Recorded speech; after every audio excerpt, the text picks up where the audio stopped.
Welcome back. As you can see, we kind of grew a little bit. We got two rivals. Me and Jack are in poverty right now. Both of our teams suck in our bottom of our division. And Ty is a happy man because guess what? His team upset the Vikings. Jack is in shambles right now. I'm perfectly okay. It's week 1. We all know how the Baker Mayfield story goes. I think he might perform for a game or two, and then he becomes the worst quarterback in the league. So I think I've fine. heard him say, like, you have to lose one game to go 16-1, probably 9 times, just today. Part of it's for the bit, part of it's because it's true. So Okay, going right into it, we're actually going to talk the first game in the NFL season. Lions-Chiefs, a big upset. If you are Jack, you think it's an upset. But it's the Lions end up winning, and kind of a surprise. Dan Campbell pulls it out, and the run game looked great. Jahmyr Gibbs looked good, but the big story was how Patrick Mahomes didn't really have anybody around him, and that could be a big problem because Kelsey's getting up there in age. Injuries are existing. Now, guys, do you see this being an ongoing problem for the Chiefs, or is it just the first game plague? We'll start with Ty. good All right. call. Good call. Good call. Good call. Good call is crazy. So, as of right now, I would say it's a bit of a problem.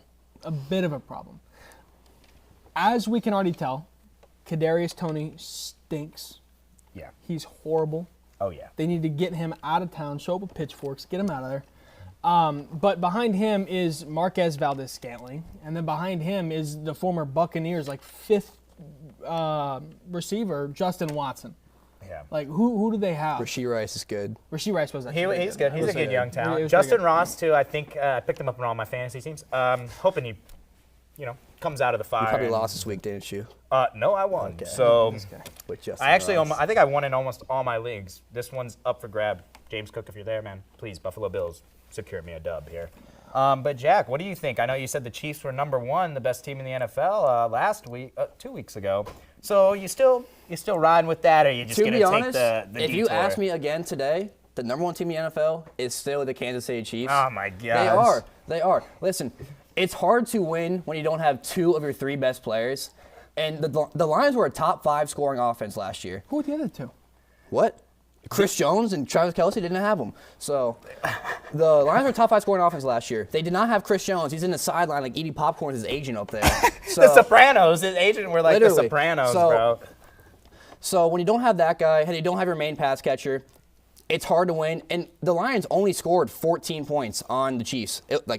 Offensively, yeah. only scored 14 points.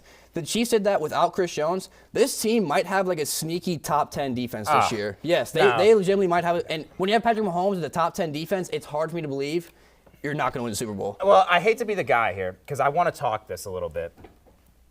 The Chiefs offense, I'm sorry, I don't know what planet we're living in. Mahomes is great. Receivers are terrible. Yeah. Travis Kelce's the big guy on there, but like I said 2 weeks ago, I said he's getting up there in age. Injuries are going to be a big problem. Their running backs, Pachenko's pretty good, but they switch him out too much. They try to do too much with him. The Chiefs' offense is the offense of a paper cut, as I like to call it. Their defense isn't much better. They don't have any push really on the line without Chris Jones. Their secondary is atrocious. The Lions were able to light them up. Jared Goff, who probably has a prehistoric arm, he's lighting you up on offense. Like, Jahmyr Gibbs was great, and David Montgomery, thank you for winning fantasy. But Dave Montgomery's not good, but No, yeah, not the good. touch, yeah, Not come on, good. man. Come again, on, man. I get the whole Then that weapons. means the Chiefs I are get the whole horrible. weapons thing, but you have Patrick Mahomes, you have Andy Reid. How do you not think? Even for one, they have the 4th most cap space in the league right now, so they can have the flexibility to make a trade. But even if they don't, Mahomes and Andy Reid will figure it out. Like, if you're worried about the Chiefs and you're talking about the offense, I think that's delusional because there's not going to be a world where Patrick Mahomes is not going to be a top offense in the league. I said I'm not worried about that, man. Mahomes is a top quarterback in the league, Yes. but the offense as a whole, Who drives the Gosh, offense? I'm glad I have Ty the offense today. as a whole I'm is glad kind I of got stinky. Ty. No. It's kind of stinky. I think it answered the age-old question yesterday of could Pat Mahomes by himself? No, it did not answer Yes, that it question. did. I It did. am A so top 10 disgusted. defense. That's what we're talking about. What do you mean? No the Lions. way. I don't even think it's up for They're debate that the battling. Lions are a top 10 defense this year. I don't think it's up for debate. I think they Oh, are. it's up for debate. They were 32nd last year. Okay. Oh. They only. So you think they're gonna drop- They only allowed you're- Pat Mahomes to have 20 points. Do you think they're going to jump 22 spots this year? Say that. I- they're going to jump 22 spots this year? Yeah. Oh, you're unbelievable. Okay. You are That is unbelievable. that will be Unbelievable. time for another week. We have to talk about a team that I think is actually going to beat the Chiefs in the playoffs. The Bengals. They looked atrocious. Joe Burrow looked bad. Now, Yep. viewers, please don't take this with a grain of salt. The weather was absolutely terrible. In Cleveland, it was horrible. Now the Browns were able to kind of muster up a win, but they also have a really good running game. And Deshaun Watson looked all right. I mean, but that throw that he made, that pick, I don't even know what that was. Funniest throw of the weekend. That was a bad so throw. funny. I remember watching that live. I saw him roll out. I was like, all right, go on, Deshaun. And then it was terrible. But, Ty, do you see the Bengals overcoming this, or do you think this is much of going to be the same? I think I see them overcoming it, but no. No, I said few. Oh, Okay. That's what I was saying. I was about Don't do to this say, right who now. am I sitting next to right now? I think they overcome it. I think it takes a little bit of time. it does. You can't. Okay, first off, you can't win if you never even target your number 2 receiver. Yeah. T. Higgins had 0 receptions, 0 yards. He had 8 targets. He did. He targeted, but Yeah, he he means had 8 catch. He targets. means catch. He means catch. Yeah. Yeah. Okay, I think the unit as a whole was really sloppy, really rusty. Yeah. I think they need to get a little bit better, like in the groove. And Jamar Chase said it themselves. They walked in cocky. They were going to fight elves, and the elves beat them. Well, Burrow was also injured. He's coming off that injury. It's kind of tough to get in. First, they always start off atrocious. I mean, Well, Jack, that's what I was going to say. Joe Burrow has yet to beat the Browns in his career, so I'm not surprised they lost to the Browns. And again, the Bengals last year, who went toe-to-toe with the Chiefs in the AFC Championship game, started 2-3 last year. Yeah. So I'm not too concerned with a slow start. I think it's just going to take time. They lost Jesse Bates on defense. Joe Burrow in the offense, they always start slow. Yeah. So I do think this is just time to come. Their schedule is not too difficult. Besides the division's pretty tough, but the Steelers looked bad, and the Ravens barely looked good. So Yeah, I'm well- not too worried about it. we're going to talk I a little actually bit. kind of like the Steelers, though. I don't. I disagree. They played a really good completely. game last week. This guy. It was close. They did play against the 49ers. They played the so- really 49ers. close, They played the don't best worry. defense in the NFC. It We was have to super talk. close. We got to talk the preview for tonight.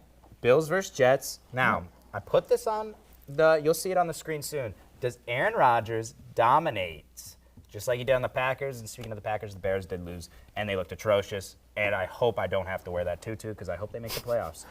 Making the playoffs. Does your Vikings Go are on, looking? go Your on, Vikings go are on. just No, what no, we're no, at. just go We're on. sitting together. We're hand in hand Go on. together. But I'm Bills not. against Jets. That's got to be. Yeah, you're dubbing up right now. I can't say much there. Baker Mayfield's him. Bills Jets. Now, this is going to be controversial here. This is a very tough game to call. I think this is going to be a very close game. I do think that the Bills pull it out, but I think the Jets look really good throughout the rest of the year. And I'm saying that because I hope James Cook balls out. But, Jack, I'm actually going to go to you because I want to hear your outrageous take here. What do you think of the game? So I'm actually not big on the Jets at all this year. I don't think they're just some Super Bowl contender that a lot of people think they are. But I do like the Jets in this game because the Bills are without Leslie Frazier, their defensive coordinator the last couple of years, who've made the Bills a top 3 defense consistently. And it's another year without Brian Dable. Brian Dable, I hate to say it, made Josh Allen. It just what it is. Josh Allen is just not near as good without Brian Dable.